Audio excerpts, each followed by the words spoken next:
უჩანანუაშვილი საქართველოს პარლამენტში ამ წუთებში საპარლამენტო უმცირესობის წარმომადგენლებს ხვდება. მანამდე კი ომბუდსმენობის კანდიდატმა ჟურნალისტებთან ის ძირითადი საკითხები განმარტა, რომლებზეც ყურადღებას დღევანდელ შეხვედრაზე გაამახვილებს. Stăbi, ჩემი ხედვა წარუდგინა უმცირესობის წარმომადგენლებს თუ რამე მაჩნია რომ და გამოსწორდეს შეიცვალოს სახელმწიფო აპარატის საქმიანობაში.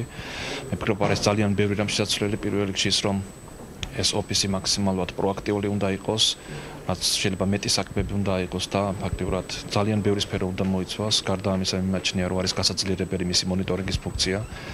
Promentat უნდა იყოს ჩართული იგივე ეროვნული პრევენციის მექანიზმში, არასამთავრობო ორგანიზაციები და არის ძალიან ბევრი საკითხი, რომელსაც მე ვფიქრობ, რომ უნდა სჭირდება გადახედვა. მე თავიდან ვამბობდი, რომ აი ყველა კანდიდატი, ვისაც პრაქტიკულად წარმოდგენილი ქონდა თავის კანდიდატურა, იყო იმდენად ღირსეული, რომ რთული იყო ამორჩევა ყველას რა.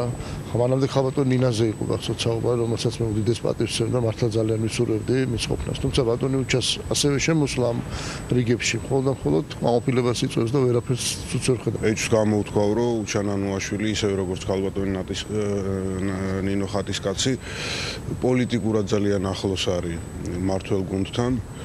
რაც შესაბამისად ხელისშემშლელი არის სახალხო დამცველის დამოუკიდებლობისა.